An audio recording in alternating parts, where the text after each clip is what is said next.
Hey YouTube, this is Trish Picker coming at you with a video in regards to women's health.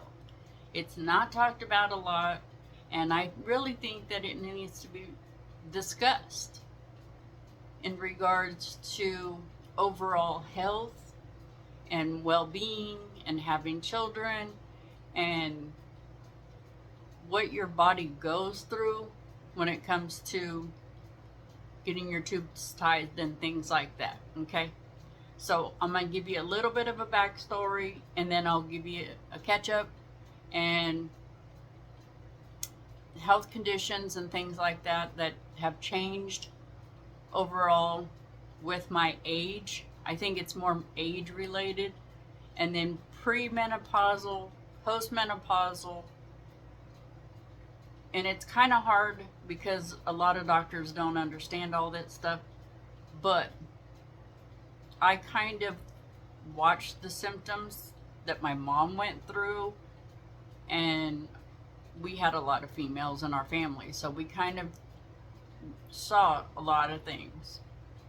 So I'll give you a little bit of my journey because I can't speak for other people other than my family and what I went through personally. So I'm not going to give an overall statement for everybody because not everybody's going to be the same and not every situation is going to be the same. Okay, so let's start off with the children. I had my first child at 20. Had my second one by the time I was 21. I had already made the decision when I got pregnant with the second one that I didn't want to have any more children.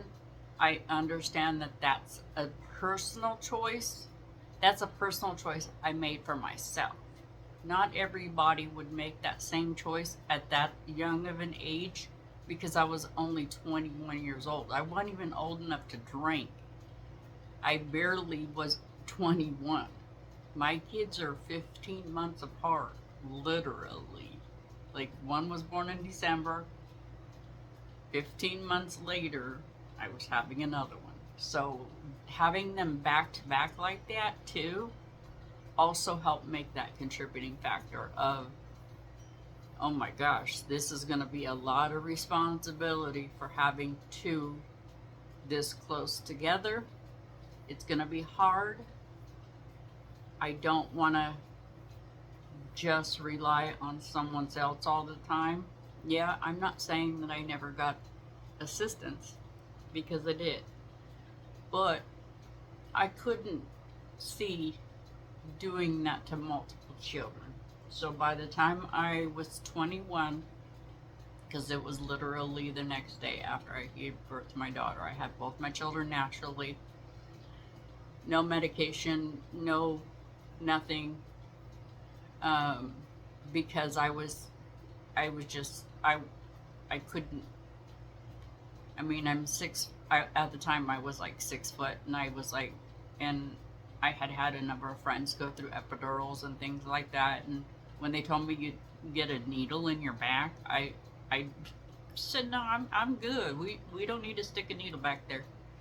So that was another contributing factor for me was I'm going to do this as naturally as possible. I took a number of Lamaze classes back then. That's what they were called. I don't know what they're called now.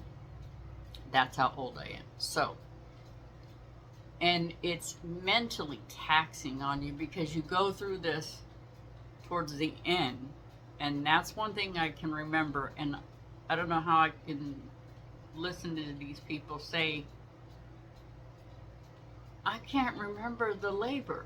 Oh, I remember towards the end when it was time for them to be born, I literally wanted to give up. I was like, this is too hard. And they couldn't give me anything for pain. They said, nope, you've already came this far. The baby's coming. You have signed up for this. You knew what was coming. You got to finish get over the finish line. So, I mean, I'm proud of myself for doing it, but it was hard. So, that was and then I struggled for probably about 6 months dealing with both children because I was like, where does my attention go? Who do I like? Like, like I said, they were both. There was only 15 months between the two of them, so it was kind of hard to juggle them both. Not saying that their dad wasn't in their life. It was, I had the one child, and it was he was getting into routine. He knew when nap time was. He knew when it was time to eat and all that stuff. And then a new baby, which he loved, his sister. He just didn't understand why she was getting all the attention at the time. And so it was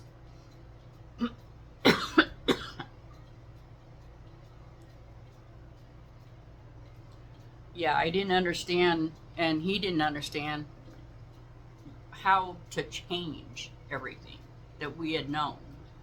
I'm gonna give me a little sip of water.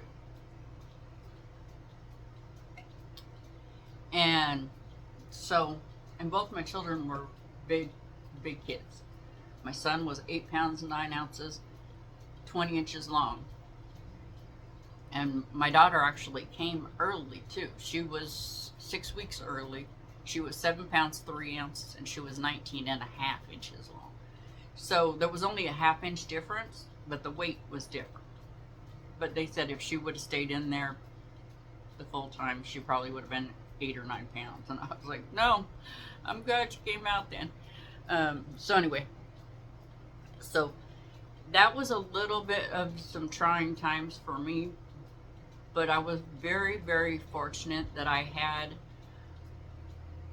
the support around me of my mom, and their dad was around, but he was spending a lot of time doing things here and there for his family. He was keeping himself preoccupied because I don't think that he was ever like a baby kind of person. I don't know. I can't say. Never really asked.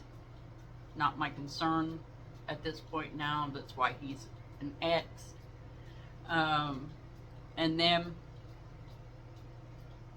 I thought, okay, my life's gonna be fine now that I've got my 2 kids. I'm happy and healthy and all that stuff.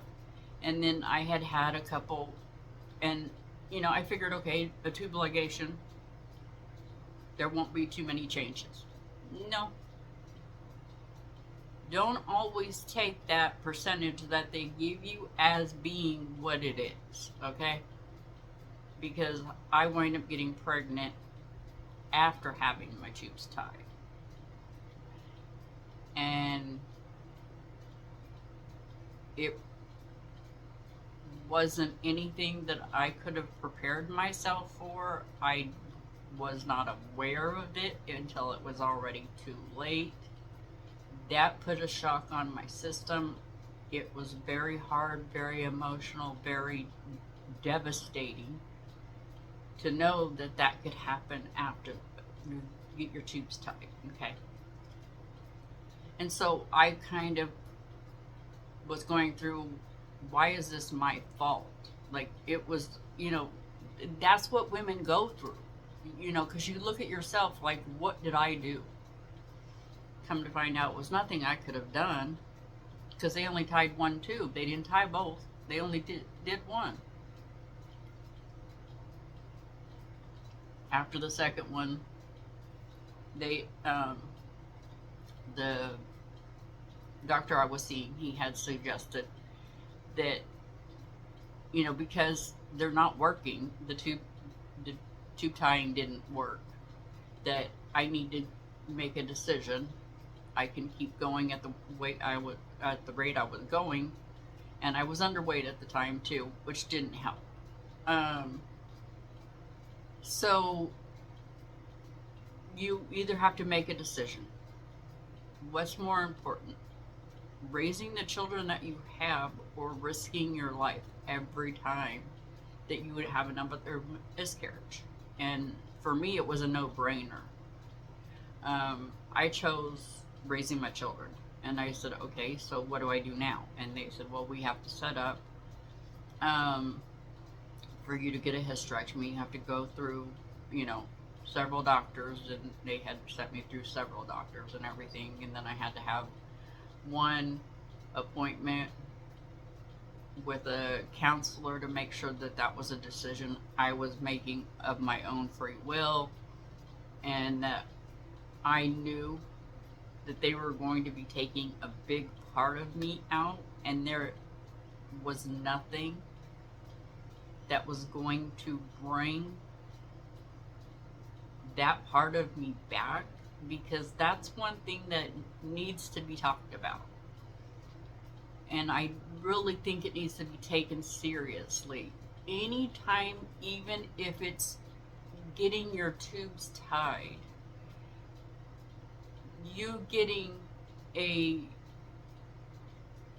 epidural in your back, anything that is put in your body or removed from your body that was put there out of necessity, or for reproductive reasons, you have to think long term how it's going to affect you mentally. And at the time, I have my notes, let me see what age I was when I had the choice of me.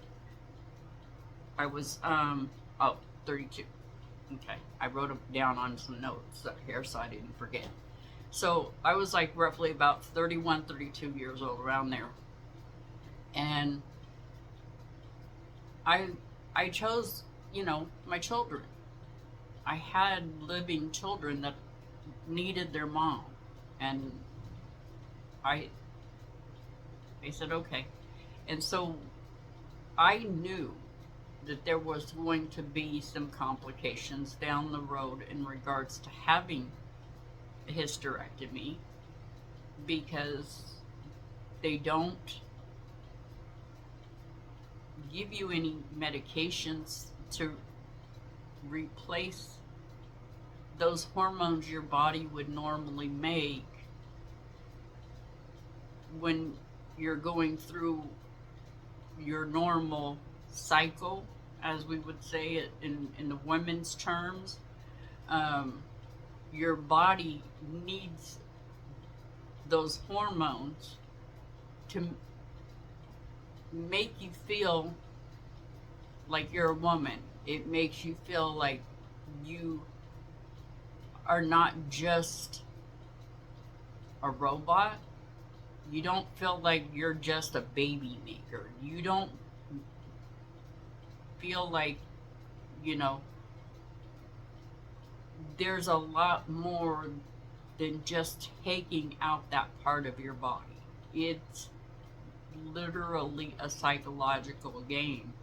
And the first year, I felt amazing. Like, okay, I can breathe. I can have a true life. I can raise my children without guilt or worry that something dramatic is going to happen to me. I worried about them. Don't tell me I didn't worry about them, because I worried about them a lot. But for me, I didn't worry that my life was in jeopardy because of something that I took out of my own body. But I didn't think any further than, it's gone, now I can live for my children. But then, about a year into having the hysterectomy done, it just hit me like a brick one day. I just lost it. I cried. I sat there and thought, what did I do to myself? Because I didn't have anything regulating my body. And I was like, am I even a good parent? Like, I didn't even know. Like, it was hard going through all those emotions. Like, it was literally emotion after emotion after emotion, and, you know, one thing after another. You know, am I a good cook? Am I a good housekeeper? Can I take care of my kids correctly? Like, everything that you could think goes through your mind. And so I went to my doctor, and my doctor's first response was, have you, you know, because I had moved. And he said, have you had her hysterectomy? And I was like, yeah. Because he had looked at my chart and he had already knew about the tubal. And he's like, we need to get you to the labs immediately. He says, I need to find out what's going on with your levels. And he says, but because there is a lot of health concerns in your family, we need to combat it if that is the case somehow, but not with medication. Because most of the medications that are out there can lead you down the road to have cancer, fibrocystic cysts everywhere throughout your whole body. They can land in your lungs. You can get them, you know, in your melons. You can get them in your backside. You can get them anywhere. You can get them in your thighs. Like, you can get, you know, cysts everywhere. So you're putting that medication into your body to take a bigger risk, or do you just try to combat it with trying to eat better and healthier, but you have to wait for results? So during that time of getting your blood drawn and waiting for the results is a long road. I'm not saying that any of that is an easy, long, you know, oh, let's creep around and wait and wait and wait. No, it was very nerving. And then they finally got the results back. They called me, had to go in, back to the doctor again, of course, which means another copay. And they said, yeah, your levels are all like this. Like, like, literally. Some of them were at 0. Some of them were at 3. Some of them, they literally, it was so off the charts. And then my vitamin D levels, like, there was so many levels that just weren't beneficial. So he just made, a conscious decision and was like, we can't do the medication. Medication's off the table. That's not an option because of your family history. He says, but what we can do is send you to a nutritionist and have you try to find some probiotics and track your eating and see how you do with that. And hopefully things will balance out and you'll be able to get the estrogen and progesterone and all that stuff through foods. And they had me on this very wonky eating plan. Like, I was drinking a shake in the morning, and it was to help gain weight too because I was very underweight. And then they were having me eat, like, it was a big mess. This was like, and I'm 51 now, so I can't recall off the top of my head all the things, but I still to this day take probiotics, but that's for a different reason. So by the age of 40, mental health started playing tricks on me of Am I, and that is a big thing that is not talked about either, too, is when women are younger, they have all their parts, they don't have many children, it doesn't matter your age, you have some kind of confidence. Your confidence starts really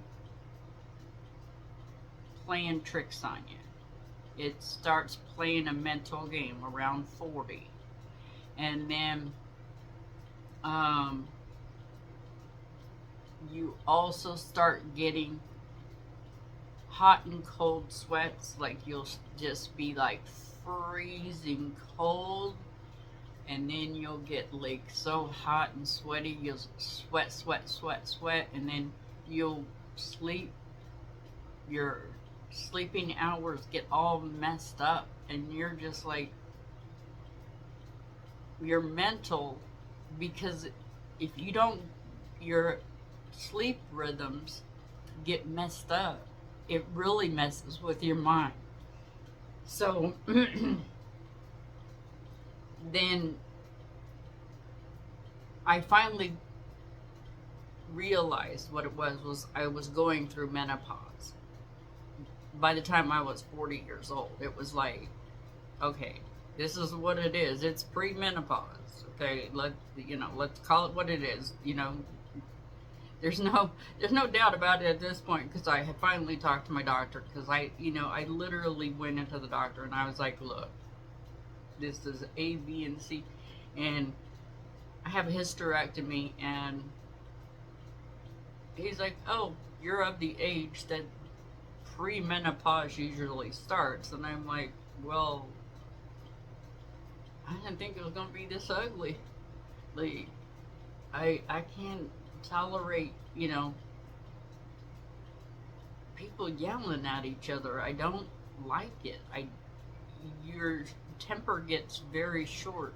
You become very short fused. You don't like crowds. When you get pushed into a corner, you want to come out scratching and screaming, or you want to just leave. It's either one extreme or the other. There's not a middle ground.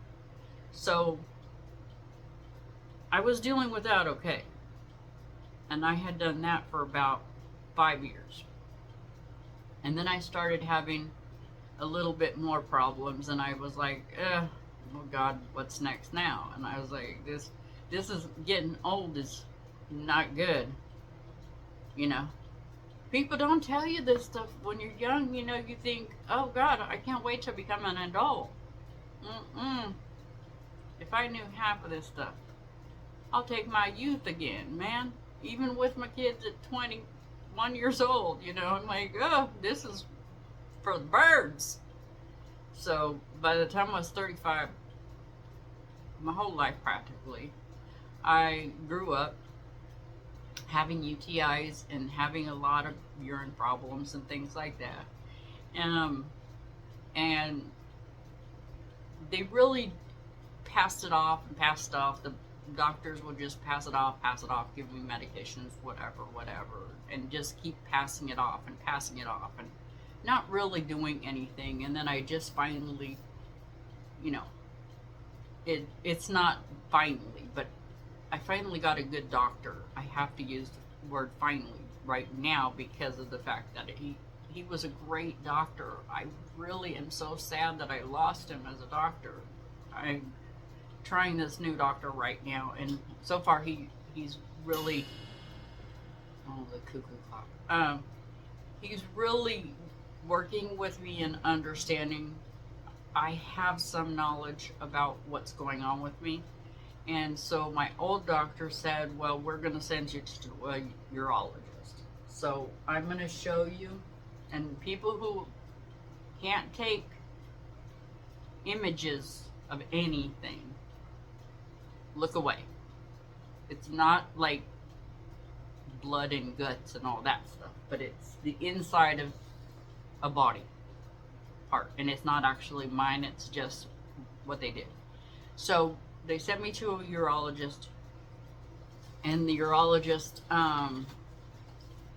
sticks a camera from where you go to the restroom, and then they do this. They put the camera in, and then there's a light at the end, and they look at the walls, and they scrape the whole lining of this, okay? And then they take bits and pieces of it, and they send it out to a lab, okay? And then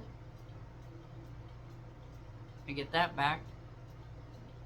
Come to find out, I could have been my whole life not having a UTI, but I have IC, which is a rare condition. There's no cure. You cannot get medication for it. You just have to consume large amounts of water. It's almost your body's way, because it does have to do with the kidneys, but it's not technically destroying your kidneys, but you have to have fluid flowing through them. So I want to compare it to diabetes, but it's not, because diabetes, you get thirsty, and it's pumping out sugar. Well, it's not pumping out anything unless you get kidney stones. Then it will kick out those kidney stones if you're drinking enough fluids, which I have had. They're no fun. Don't suggest anybody get on that bandwagon.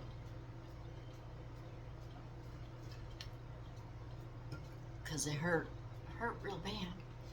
And then, not too long after we get the diagnosis, and they like literally say, no more this, no more that, no more, because you gotta save your kidney. You don't want to go through dialysis and all that stuff. And I said, okay. So I literally was like, I was a big soda drinker, and I was like, soda's not worth losing my life again or taking the risk of it. So I said, nope, no more of that. And then I get through that, and I go maybe about half a year to a year with that. And then all of a sudden, my body just started rejecting food.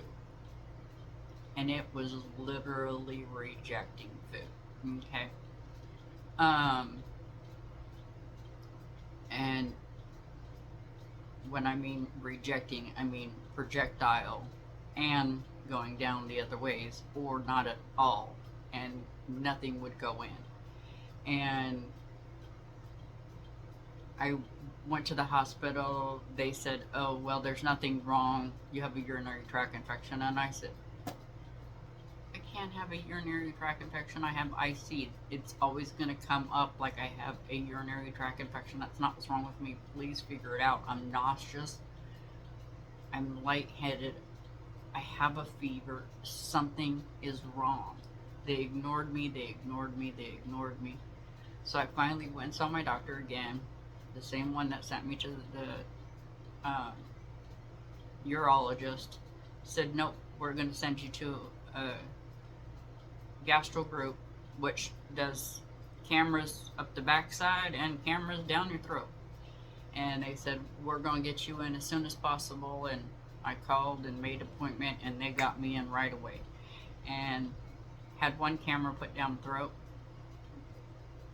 Not good news with that one. My stomach was so full of blood, and they said there's nothing we could do except for give you medicine to get it cleared up, so we can put another camera, because all your tests that we took out, they took a lot of samples, and they took a lot of samples, but none of them were any good, and none of the test results came back any good. So they gave me medicine, and said go on a clear liquid diet for about a week and then eat nothing but baked foods and literally salt and pepper. That's it. And bake everything and steam your vegetables with a little bit of butter and salt and pepper. That's it. And I was like, what? What? And then they finally called me back like 2-3 weeks later and said they got me another date to go in and have another camera put down my throat. And I'm going to also show you another image, which if you don't like images, like I said, this one is in color though. I will warn you, this one's in color. If you don't like images, turn away. Okay? So,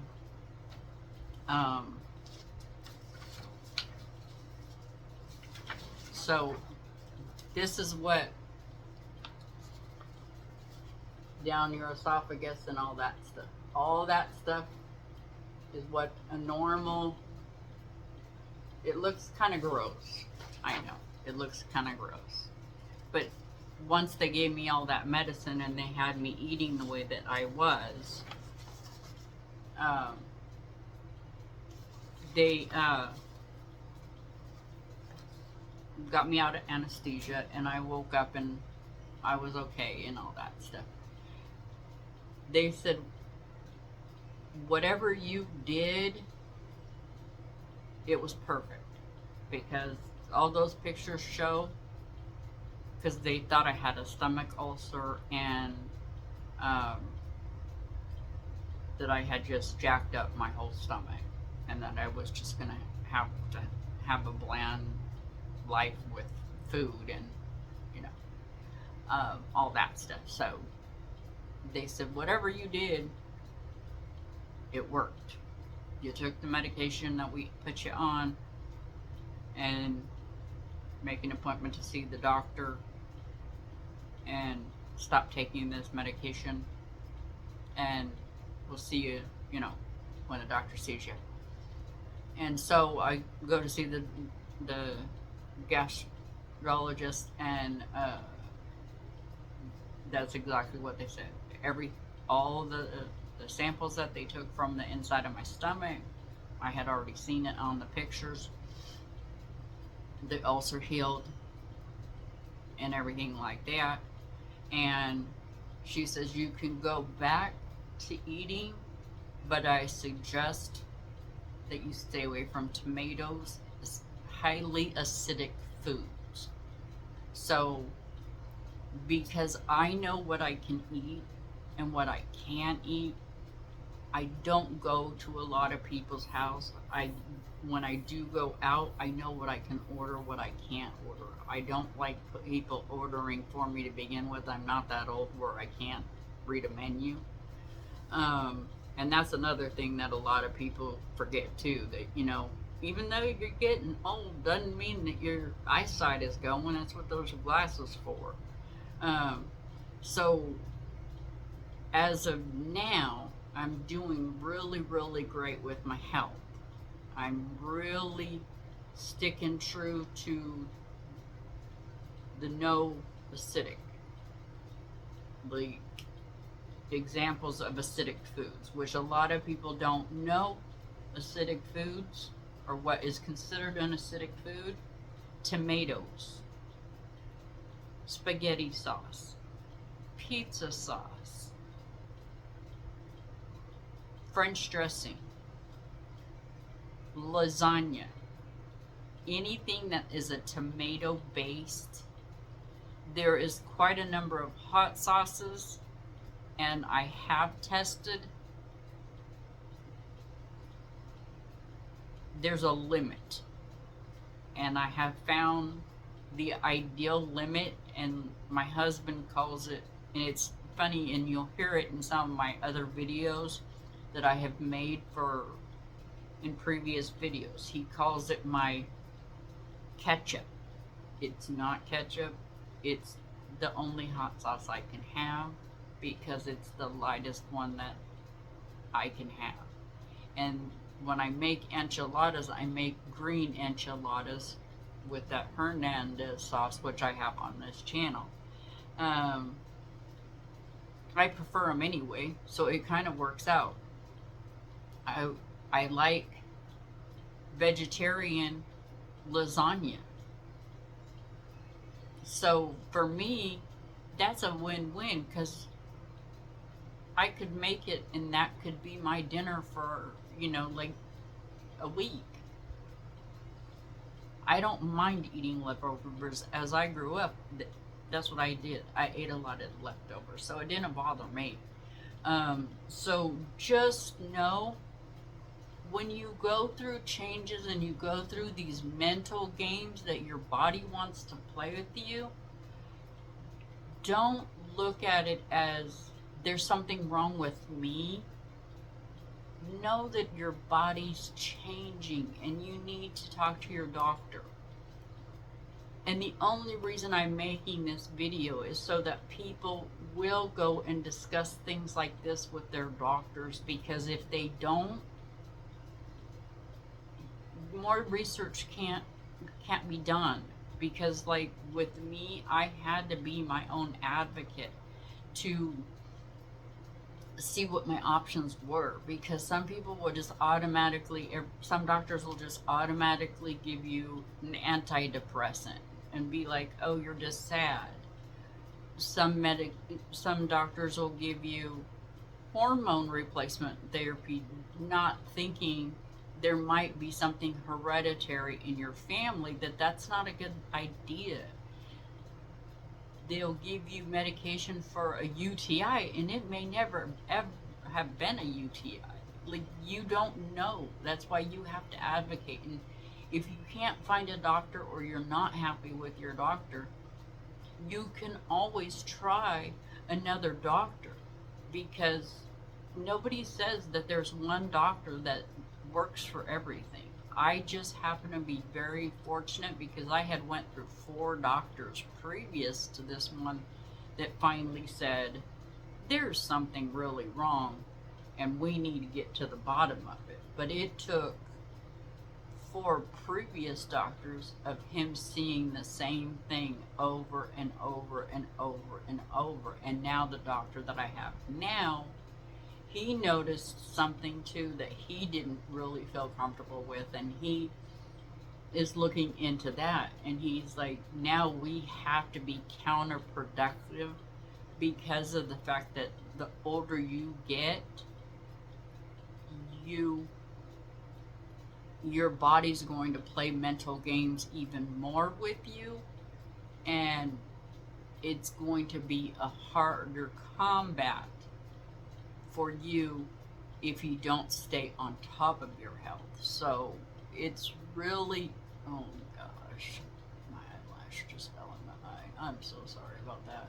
I like to pay attention to you guys because you guys are watching my channel, which I love, and I appreciate every single one of you guys that come over here and watch.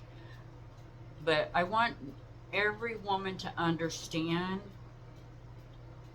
that you're not alone in this. This is not something that you have to feel like you're alone.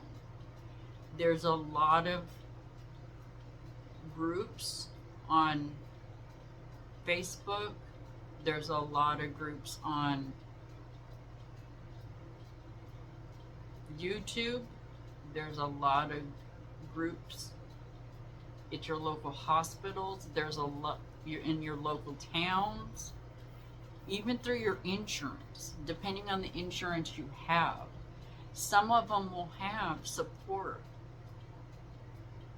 You can talk to someone about what you're going through, because every change that you go through, because it's roughly, in my case, okay, and like I said, everything that I'm saying is from a personal standpoint because I went through this. Not everybody goes through this. Some people's tubes, when tubes tying, they worked. Other people, they didn't. So that's why I say this is all from my perspective and my personal experience. I can't speak for other people. So this is roughly about every 5 years, and lately, these last 5 years, I've been going through this. Wow, I'm really like my age. It's not that I'm feeling older, I am looking older, and my body can't keep up all the time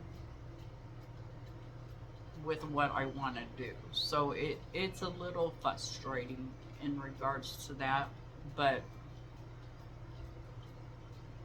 I hope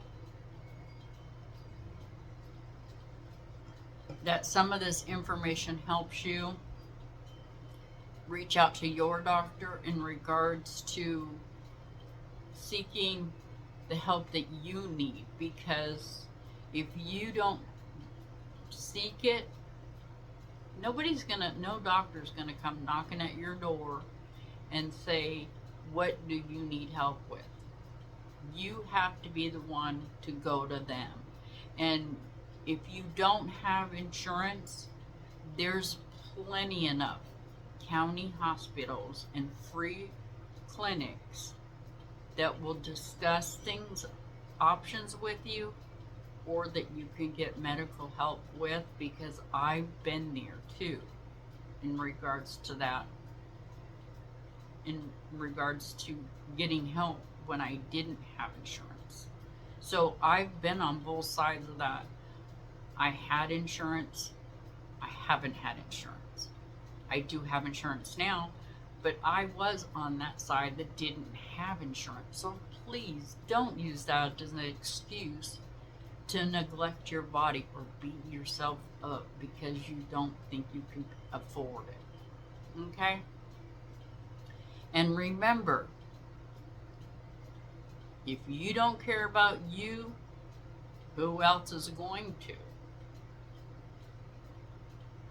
And I know that if I'm reaching out, I care about you, because I have myself and my children that are relying on me to stick around to outlive them so that I can drive them crazy.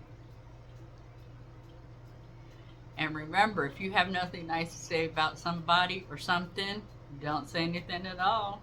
Bye.